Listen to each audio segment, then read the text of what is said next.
If you experience digestive issues, bloating, gas, just discomfort in your tummy area after eating, I really want you to listen to this episode.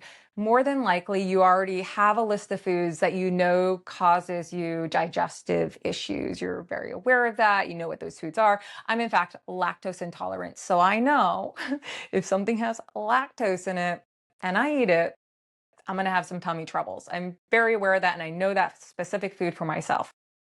So we're not dismissing the foods that you know are causing you the stomach issues.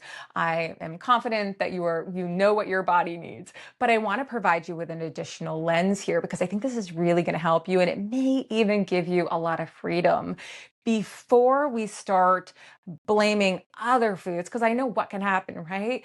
Our diet can get super restrictive when we're having stomach issues because we really want to resolve it, right? It doesn't feel good, or it could be something else. It could be skin issues or some other ailment that we have, and we start like cutting the food out. Man, like it's like, damn, what am I even going to eat? Like, what's left on my list? And I know personally how exhausting that can be. And so here on the Peaceful Plate podcast, I really focus on intuitive eating, mindful eating, food freedom, nervous system regulation, and all of that juicy, juicy stuff.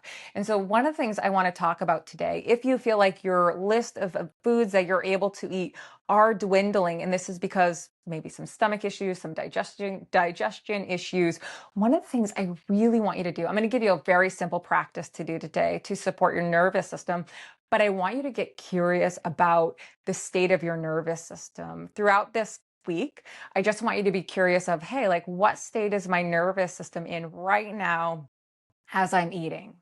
Am I in a more parasympathetic state, the state in which my body is able to actually digest food and absorb nutrients, the state in which I'm able to be mindful with my food, attuned to my body, that I'm able to slow down my eating? Or am I in a more sympathetic state, maybe even a state of fight or flight or hyperarousal, the state in which I'm just like, I feel like I can't slow down my eating. I may not even be sitting down to eat. I may be standing at the counter or in front of the fridge. I may be like super hungry because I waited a really long time to eat. I might feel some anxiety around my eating. I might be kind of like white knuckling my eating a little bit, and the list goes on. So those are two different situations. And you can probably already see as I'm talking about it, how the parasympathetic state would really support our ability to digest our food, absorb those nutrients, and we would likely have less digestive upset. And so all I want to do, the Peaceful Plate podcast, we're on the Peaceful Plate podcast right now. What I really want to do is make these episodes short, sweet, and digestible. I want to give you a little practice that you can go do. You can take it with you as you leave, and you can apply it this week. And so really what I want you to do, this is going to be a two-part practice. The first part is going to be awareness.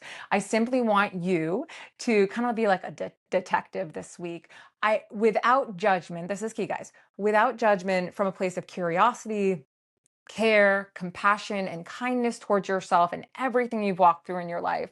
I want you to just approach your meals with this curiosity of what state is my nervous system in right now. And so just as I mentioned some of those signs that we can find, right? You're going to start to look for those things. Am I able to slow down my eating?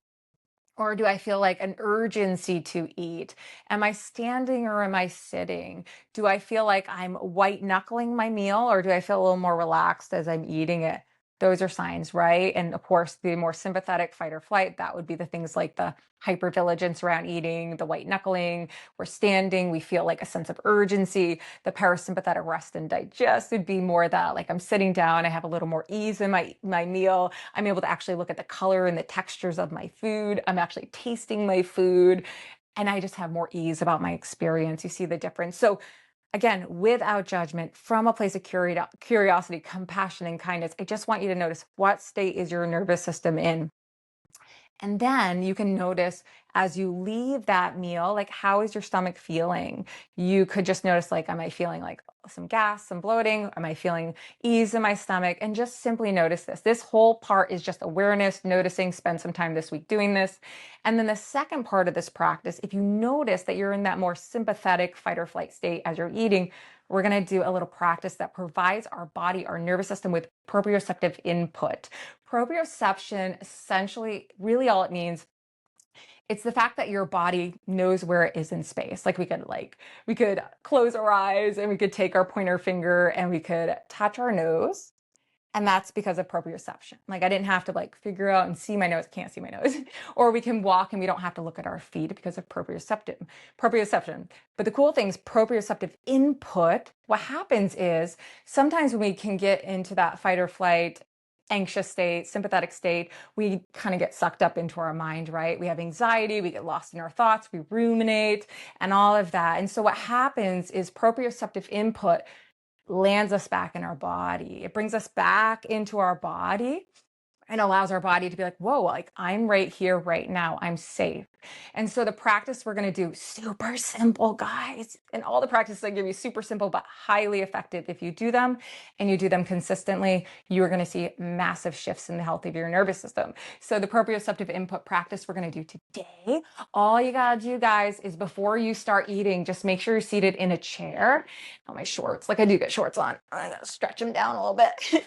Make sure you're seated in a chair. I want your feet to touch the floor, or better yet, if you can be outside in like a patio chair or picnic table and have your feet on the earth. Bare feet, guys, bare feet on the earth. I want you to start to press your feet down into the earth, press your heels down into the earth. If your back can touch the back of your chair, I want you to press your back into the chair. You can take your hands, you can press them down onto your thighs or the pointer finger and thumbs together, okay? Just a little pressure here. You can keep your eyes opened or closed, but you're just providing that proprioceptive input. And again, what that means is you're telling your body, you're telling your nervous system, we are right here, right now. We are safe right here, right now. That is going to help you shift into that parasympathetic ventral vagal state, that state in which your body is able to actually digest your food, absorb your nutrients. You can be more mindful and present with your meals. And it's that simple. That's all I had for you guys. So we're cultivating awareness. We're getting curious about, like, what state is my nervous system in right now? And then we're just providing this little supportive practice, that proprioceptive input, to help our nervous system slide right into that parasympathetic ventral vagal state. The more you do this practice, the easier it will become, the quicker your nervous system will shift into that grounded ventral vagal state. That is because your nervous system has memory, but the intention behind it is absolutely essential. So it's not just like, man, I got to do this, got to push my feet into the floor. No, it's mindful attention to it. It's being present in it. It's being kind and compassionate towards your body as you're doing it. It's being gentle with yourself. It's also, it's just really taking this look of, wow, this is everything my body's been through, everything my mind's been through, and having compassion for your own story. So I hope this is helpful for you. If you enjoy this, definitely stay tuned. I try to get in here once a week and just share stuff around food freedom and nervous system regulation, which I believe that should be accessible to everyone. All people should have the freedom and the right and the access to this material. And so that's one of the reasons I have this podcast. So if you enjoy this, definitely stay tuned and subscribe.